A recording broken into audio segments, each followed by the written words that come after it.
اختیار ولی صاحب، مجھے یہ بتائیے کہ کوئی بھی واقعہ ہوتا ہے، اگر ہم ایک بات کریں اور اس کا جائزہ لیں تو اس کا کوئی بینیفیشری ہوتا ہے. کیا انڈین میڈیا کو یہ نظر آتا ہے یا جن لوگوں کے سامنے وہ منصوبہ یا اپنے مضموم عزائم پیش کرنا چاہ رہے ہیں ان کو یہ اندازہ نہیں ہے کہ اس واقعے کا بینیفیشری کسی بھی طور پر پاکستان نہیں ہو سکتا اس سچویشن میں؟ Thank you very much Ashfaq Ahmed ستی صاحب آپ نے بلایا. دیکھیں، انڈیا کا ہمیشہ یہ ان کا ایک سٹائل رہا ہے، یہ ان کا ایک ان کی ٹریک ریکارڈ ہسٹری ہے. آپ چیک کر لیں کہ جب بھی ان کے ملک کے اندرونی حالات خراب ہوتے ہیں، جب بھی ان سے اپنی آزادی کی تحریکیں سنبھالی نہیں جاتی، جب بھی انڈیا کسی مشکل سے دوچار ہوتا ہے تو وہ لوگوں کی توجہ ہٹانے کے لیے اس طرح کے واقعات کرتے ہیں. اچھا. اور پھر یہ ان کی ہسٹری ہے، آپ دیکھ لیں، یہ ہمیشہ انہوں نے ایسا ہی کیا ہے. اب یہ جو واقعہ انہوں نے تازہ کیا ہے، کل کی بات ہے، وہ انڈیا کے لوگوں کی سمپتیز، ان کے جذبات اپنی طرف لینا چاہتے ہیں، اور وہ میرے خیال میں ایک ناکام کوشش کے سوا کچھ نہیں کر سکتے. ہم تو اس کے بینیفیشری کسی طریقے سے ہو ہی نہیں سکتے. ہمارے اگینسٹ یہ جو انڈیا میڈیا بول رہا ہوتا ہے، میں حیران رہتا ہوں. مطلب میڈیا میں ٹھیک ہے، ہم نے سنا ہے کہ فیک نیوز بھی ہوتی ہے، لیکن انڈیا کی میڈیا میں آپ کو کوئی سچی خبر دیکھنے کو اور سننے کو نہیں ملے گی. سارے دن یہ جھوٹی خبریں، جھوٹی بیانات اور جھوٹا نیریٹو یہ گڑتے رہتے ہیں، بناتے رہتے ہیں. ہمارا اور پھر انڈیا کا جو، جس طرح جنرل صاحب نے کہا، بنیادی چیز یہ ہے کہ ایک ابھرتا، جمتا، چمکتا پاکستان انڈیا کو کبھی بھی نہیں بھاتا، ایک آنکھ نہیں بھاتا. ہمارا نیوکلیئر ایسٹ پہ تو ہمارے ان کے ساتھ معاملات کچھ ایسے ہیں کہ جس دن وہ بنے تھے ایٹمی قوت تو اس سے انہوں نے 5 دھماکے کیے تھے. اس وقت ہمارے وزیر اعظم، ہمارے رہبر نواز شریف نے 5 کے بدلے 6 دھماکے کر کے دکھائے تھے. یہ ہمیشہ ہمارے نیوکلیئر ایسٹس کو میلی آنکھ سے دیکھتے ہیں. ہماری کمزور معیشت ان کو سوٹ کرتی ہے.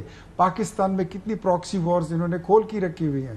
یہ 5th جنریشن وار میں یہ پاکستان میں لوگوں کو فنڈ کرتے ہیں. جس طرح انہوں نے کہا، وہ بڑی صحیح بات ہے، BRA ہو گیا، BLA ہو گیا، دیگر دہشت گرد تنظیمیں ان کو فنڈ کرتے ہیں. لیکن اس کے باوجود پاکستان 27 رمضان کو بنا ہوا ملک ہے. یہ ان کی سازشوں سے اس پہ کوئی آنچ نہیں آئے گی، کبھی بھی نہیں آئے گی. اور کنونشنل وار میں ان کو پتہ ہے کہ وہ ہمارا مقابلہ نہیں کر سکتے، کنونشنل یا نان کنونشنل، کسی بھی وار میں یہ ہمارا مقابلہ نہیں کر سکتے. تو جو ڈرامہ انہوں نے کل رچایا ہے، میرے خیال میں را ہو یا انڈیا کی سیاسی حکومت ہو، ان کو منہ کی کھانی پڑے گی. پاکستان کے عوام، چاہے یہاں پر پولیٹیکل اختلافات ہو، کچھ بھی ہو، پیٹ پر پتھر باندھ کر انشاءاللہ انڈیا کے خلاف اگر کبھی لڑنے کا، اول تو ہم جنگ کو کبھی بھی کرتے نہیں ہیں. ہم اس وقت چاہتے ہیں کہ صرف پاکستان میں نہیں بلکہ ہماری سراؤنڈنگز میں سب جگہ امن ہو، ہر جگہ پر امن ہو. لیکن اگر یہ کوئی کسی شدت پسندی میں گئے تو ان کے ہم دانت کٹے کر دیں گے. مجھے ایک چیز بتائیے اختیار صاحب، ایک تو چیز یہ ہے کہ بھارت جو کچھ کر رہا ہے، لیکن ناصر صاحب نے بڑا رائٹلی پوائنٹ آؤٹ کیا کہ ہمارا رول کیا ہونا چاہیے. اس کے اندر آپ یہ دیکھیں کہ بھارتی میڈیا ایک ہو جاتا ہے، تمام اختلافات، سیاسی جماعتیں ایک ہو جاتی ہیں جب پاکستان مخالف کوئی بیانیہ انہیں بنانا ہوتا ہے بغیر کسی تحقیق کے. ہم لوگ یہ جانتے بوجھتے بھی جو رول ہمیں پلے کرنا چاہیے، مین اسٹریم میڈیا ہو، سوشل میڈیا ہو، یا پھر اس سے ہٹ کے جو لوگ ہیں، وہ آپ کو لگتا ہے کہ وہ پلے کر رہے ہیں، یا سیاسی جماعتیں وہ کر رہی ہیں پلے رول؟ دیکھیں، میں کیا بتاؤں، مطلب ایسے نازک صورتحال پہ اتنا نازک یہ نقطہ آپ نے اٹھایا ہے، بڑا دکھ ہوا. کچھ اکاؤنٹس ایسے ہیں جہاں سے ایک مخصوص سیاسی جماعت کی کیمپین چلتی ہے اور گولی کیوں چلائی، انقلاب، آزادی وغیرہ وغیرہ. آج ہم نے سوشل میڈیا پہ ان اکاؤنٹس کو انڈیا کے حق میں بولتے ہوئے دیکھا ہے.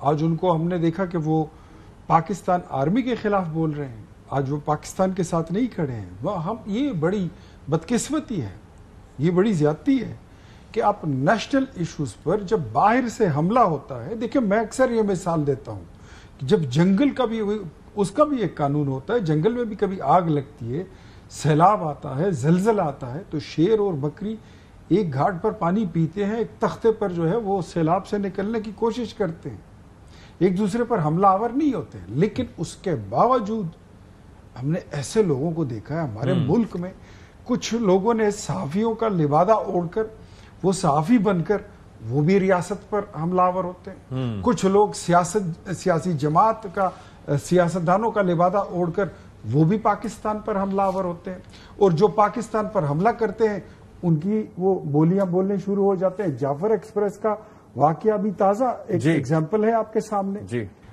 ہم سب نے دیکھا کہ یہاں سے زیادہ خبریں وہاں تھیں. بالکل, یہاں سے زیادہ خبریں وہاں تھی, اور ان کی الائنمنٹ دیکھیں, فریکوینسی دیکھیں کہ جو انڈیا بول رہا تھا وہ وہی لوگ یہی ادھر بول رہے تھے. تو دس از سم تھنگ ویری انفارچونیٹ. تو اگر آپ پاکستان یہ ہماری دھرتی ماں ہے, آپ سمجھتے ہیں کہ یہ ملک آپ کا بھی ہے, ہمارا بھی ہے, ہم سب کا ہے, یہ گھر ہے ہمارا, اس گھر پہ تو کم از کم اتفاق کر لے. اس پہ اگر کوئی حملہ کرتا ہے تو اس کے خلاف تو میں کہتا ہوں کہ ہم سب کو بغیر کسی ہیل و حجت کے, بغیر کسی شرط کے, انکنڈیشنلی ہمیں پاکستان کے ساتھ کھڑا ہونا ہوگا. ناصر صاحب, اس کے علاوہ ہمارے پاس کوئی اور آپشن ہے ہی نہیں.